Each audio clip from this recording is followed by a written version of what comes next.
Caros irmãos e irmãs, o Evangelho das Bem-aventuranças de Lucas apresenta 4 delas, enquanto no Evangelho de Mateus são 8.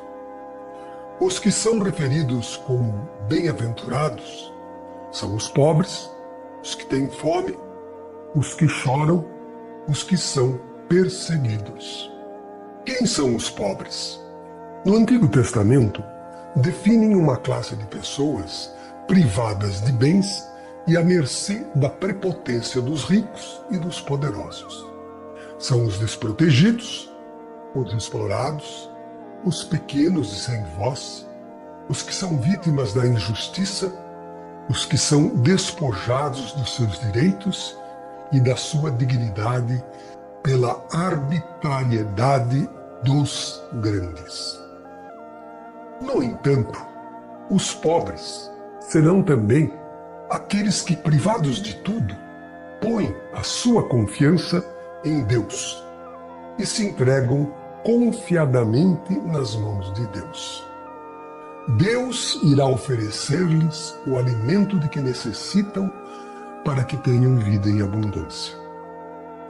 Os que têm fome são aqueles que não têm o pão de cada dia para si próprios e para suas famílias. Mas são também todos aqueles que, excluídos e desconsiderados, não têm lugar à mesa do banquete, onde os seus irmãos saciam a sua fome de vida.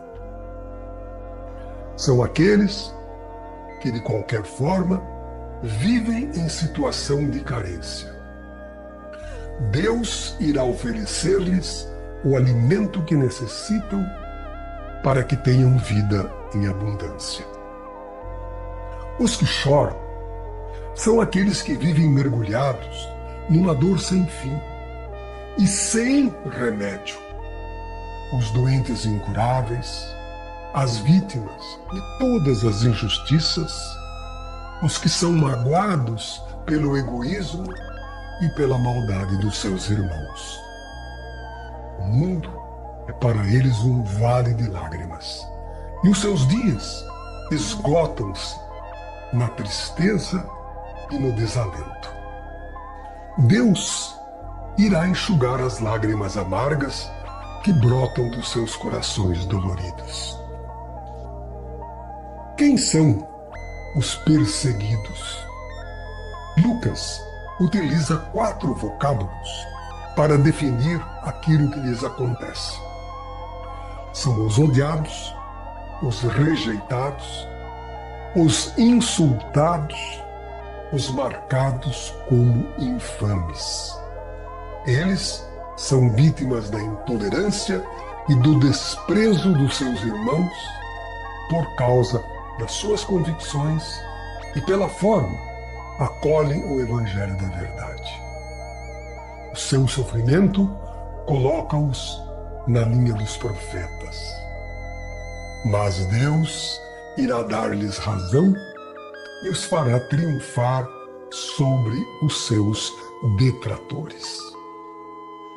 A todos esses que sofrem, Jesus promete que a sua triste situação vai mudar. Eles irão conhecer a felicidade, pois a chegada do reino de Deus introduzirá um dinamismo novo no mundo. O sofrimento que conhecem e que os afoga será vencido.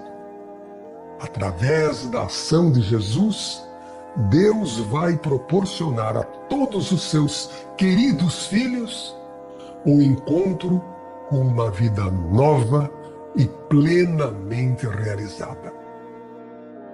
Do lado oposto estão os ricos, os saciados, os que riem, os elogiados por toda a gente. Os saciados são aqueles que não apenas têm pão com fartura, mas têm abundância de todas as coisas boas que a vida pode oferecer. De barriga cheia, apostados em gozar a vida, tendem a esquecer-se de Deus e dos seus irmãos.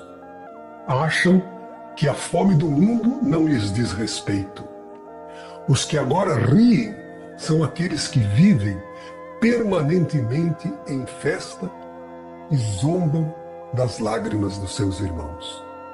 Os elogiados por toda a gente não são aqueles que toda a gente aprecia por sua bondade e integridade, mas são, nesse contexto, aqueles que fazem tudo para serem populares, muitas vezes à custa da verdade e da própria dignidade.